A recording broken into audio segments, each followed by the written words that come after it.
بسم اللہ الرحمن الرحیم. السلام علیکم. Ma'am Fatma here, your Pakistan study teacher. How are you doing? Hopefully you are doing well. In this lecture we will do bab number 2 تحریک پاکستان اور پاکستان کا قیام. اور the topic is تحریک پاکستان کا پس منظر. Let's move toward the board. سید احمد شہید کے بعد نہ کوئی پرومیننٹ حکمران آیا، نہ کوئی مسلح آیا، نہ کوئی رہنما تھا مسلمانوں کے پاس.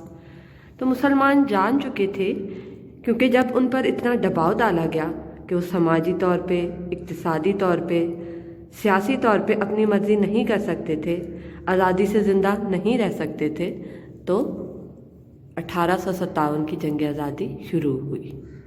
1857 کی جنگ آزادی بھی مسلمانوں کے سیاسی احیا کی ایک کوشش تھی. اب کیا ہوا کہ لوگوں میں آہستہ آہستہ بغاوت پیدا ہونے لگی. ظاہر ہے وہ اپنی مرضی سے نہیں جی پا رہے تھے، اپنی آزادی سے اپنے ملک میں نہیں رہ پا رہے تھے، تو ان کے اندر بغاوت پیدا ہوئی. اور یہ طاقت، یہ بغاوت عام لوگوں سے، عام عوام سے ان میں آئی. کیوں؟ تو اس جنگ کے بہت سے اسباب تھے. جنگ آزادی 1857 کے بہت سے اسباب تھے، بہت سی وجوہات تھیں. انگریز کیونکہ آہستہ آہستہ ایسٹ انڈیا کمپنی کے ذریعے پھیلتے جا رہے تھے، اپنی طاقت بڑھا رہے تھے، نئی اصلاحات نافذ کرتے جا رہے تھے. لوگوں کو اب یہ خدشہ تھا، عام عوام کو، مقامی لوگوں کو یہ خدشہ تھا کہ اتنی دور بیٹھ کر ہماری جگہ پر، ہمارے ملک میں راج کرنے کی یہ لوگ کیوں کوشش کر رہے ہیں. اب یہ سب باتیں ایسی تھیں جو عوام میں بغاوت پیدا کر رہی تھی. ان کے اندر خدشات بڑھتے جا رہے تھے کہ انگریز کہیں ان کے ملک پر قبضہ پوری طرح سے نہ کر لیں. اگرچہ ان کے پاس کوئی شہنشاہ نہیں تھا، کوئی حکمران نہیں تھا، کوئی رہنما نہیں تھا جس کی رہنمائی میں وہ آگے بڑھ پاتے. تو اس جنگ کے بہت سے اسباب ہیں. اب چونکہ مسلمانوں کے پاس کوئی پراپر رہنمائی نہیں تھی، کوئی حکمران نہیں تھا، تو اس بات کا فائدہ انگریزوں نے اٹھانا شروع کر دیا. آہستہ آہستہ وہ بر صغیر میں داخل ہوئے ایسٹ انڈیا کمپنی کے تھرو.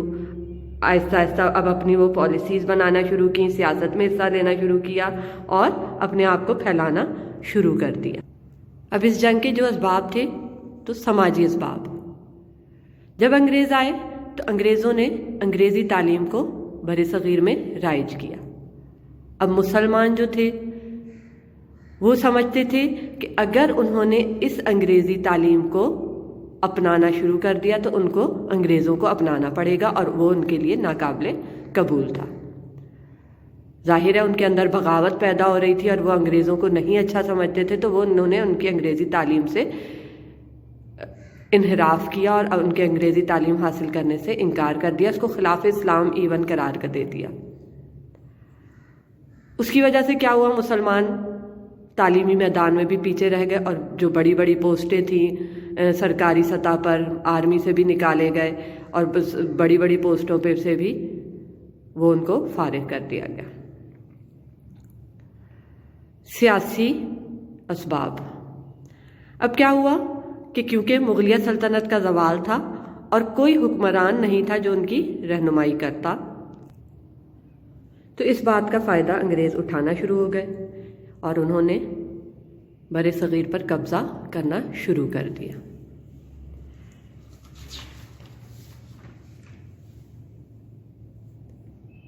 معاشی لحاظ سے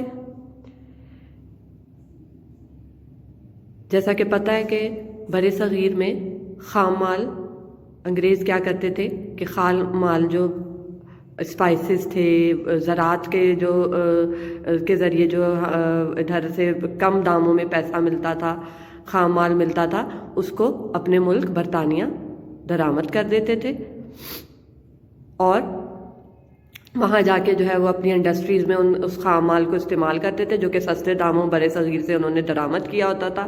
وہاں پہ اپنی مصنوعات بناتے تھے اور ان مصنوعات کو यहाँ लाकर या दुनिया में जो है वो ज़्यादा दामों में बेचते थे। तो ये उनके लिए बरे सगीर एक सोने की चिड़िया थी, जहाँ से वो खाम माल जो है वो सस्ते दामों ले जाते थे और अपनी मसनूआत बना के उसको महंगे दामों बेचा करते थे। इससे क्या हो रहा था कि मगरिबी मईशत मजबूत होती जा रही थी। अब ये चीज़ें जो थी वो कम दामों क्योंकि वो लेके जा रहे थे, इसलिए उनको यहाँ से चीज़ें तो सस्ती मिलती और उनकी मईशत दिन ब दिन मजबूत होती जा रही थी, जबकि बड़े सगीर को कोई फ़ायदा नहीं पहुँच रहा था। इसके अलावा क्या था कि अंग्रेज़ जो थे वो बड़े सगीर में इंडस्ट्रियलाइजेशन नहीं होने दे रहे थे, इंडस्ट्रीज़ नहीं लगने दे रहे थे, फैक्ट्रियाँ मिलें वगैरह नहीं लगने दे रहे थे। इसकी वजह क्या थी? एक तो बड़े सगीर में कोई पैसा नहीं था, कोई इंफ्रास्ट्रक्चर नहीं था और लोगों के और आवाम की भलाई के लिए वो कुछ नहीं कर रहे थे। और वजह भी एक ये बहुत स्ट्रॉन्ग वजह थी, बहुत मजबूत वजह थी कि अगर वो बड़े सगीर में इंडस्ट्रियलाइजेशन करने देते, उसको बेहतरी की तरफ ले जाते, इंफ्रास्ट्रक्चर बनाते, तो बड़े सगीर की अपनी मईशत मजबूत हो जाती और इस तरह से अंग्रेज़ों को कोई फ़ायदा नहीं पहुंचना था। इसलिए, और वो ये चीज़ उनके हक़ में बेहतर नहीं थी, इसलिए वो आम लोगों की, बड़े सगीर की, मकामी लोगों की ज़रूरियात को, मकामी लोगों की तरक्की के लिए कुछ नहीं कर रहे थे। अस्करी सतह पर, फ़ौजी सतह पर जो बड़ी बड़ी पोस्टें थीं उस पर बरतानवी फ़ौज या बड़े ओहदों पर बरतानवी फ़ौज जो है वो राइज थी, बरतानवी फ़ौज जो है वो काबिज़ थे। उन्होंने मतलब फ़ैसला किया कि भाई बड़ी पोस्टें हम रखेंगे और जो छोटी पोस्टें हैं उन पर जो है वो मुसलमान, हिंदुओं और सिखों को अपॉइंट किया जाता था, उन पर उनको रखा जाता था, ताकि लड़ते मरते जो थे जंगों में और वैसे तो वो हिंदू, सिख और मुसलमान जो कि मकामी लोग थे, बड़े सगीर के लोग थे, वो मरते थे और फ़ायदा जो है वो सारा का सारा बरतानवी फ़ौज को पहुंचता था। अब इसी सतह पे, अस्करी सतह पे ही एक कार्टिलेज बरतानवी हुकूमत ने, बरतानवी फ़ौज ने इंट्रोड्यूस करवाया, मुतारफ़ करवाया। कार्टिलेज क्या होता है कि एक बुलेट के ऊपर, जो बुलेट होती है गन्स की, उसके ऊपर जो है वो एक चर्बी सी लपेटी हुई थी, जो कि गाय की चर्बी होती थी या सूअर की चर्बी से बना होता था ये कार्टिलेज। अब करना क्या होता था कि इस कार्टिलेज को बंदूक में डालने से पहले मुंह से खोलना पड़ता था। अब आपको पता है जैसे कि गाय हिंदू मज़हब में जो है वो एक मुकद्दस है, वो उनको पूजते हैं और उस खुदा मानते हैं, तो और सूअर जो है वो इस्लाम में हराम है, मुसलमानों के लिए हराम है। तो ये दोनों हिंदुओं और मुसलमानों के लिए बहुत मुश्किल था कि वो ये कार्टिलेज इस्तेमाल कर सकते, और ये एक बड़ी वजह थी जिसकी वजह से 1857 की जंग आज़ादी शुरू हुई।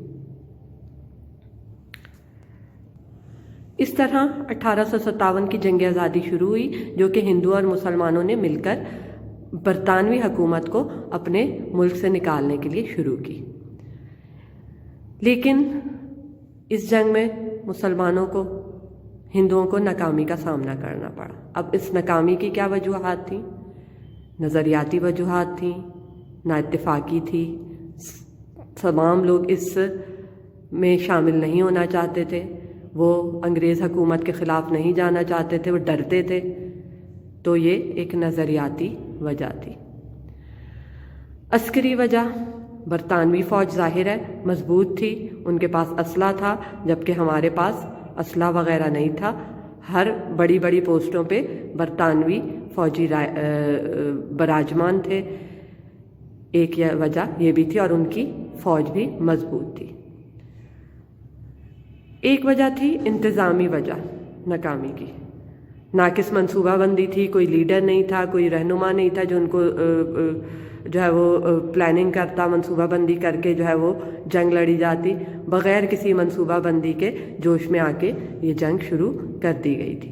तो पीछे कोई मंसूबा बंदी नहीं थी, इत्तेफाक नहीं था हिंदू और मुसलमानों में कि वो इत्तेफाक से मिलकर जो है वो करते, आपस में उनका अपना इत्तेफाक नहीं था। तो बहुत सी वजूहात बनी इस जंग की नाकामी की।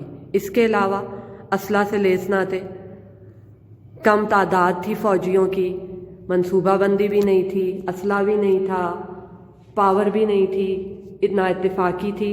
तो ये सब वजूहात बनी 1857 की जंग आज़ादी में नाकामी की। अब क्योंकि इसके बाद क्या हुआ कि मुसलमानों के साथ बहुत नारवा सलूक रखा गया, इसके नतीजे में उसके बाद कोई भी जंग के लिए, आज़ादी के लिए लड़ना शुरू ना किया। किसी ने इतनी हिम्मत ना की कि इसके इतने बुरे नताइज सामने आए थे कि किसी ने हिम्मत ना की बगावत की दोबारा से। लेकिन अगर देखा जाए तो ये तो एक आगाज़ था तहरीके पाकिस्तान का। तो बेटा आज का लेक्चर ये यहाँ पे ख़त्म होता है। अपना ख्याल रखिएगा। Take care. अल्लाह हाफिज़। स्टूडेंट्स, आप इस पिक्चर में देख सकते हैं ये वो कार्टिलेज है जो कि गाय की चर्बी और सूअर की चर्बी से बनाया गया था। गन भी दिखाई गई है इसमें, और आप देख सकते हैं कि उसको गन में डालने से पहले दांतों से खोलना पड़ता है।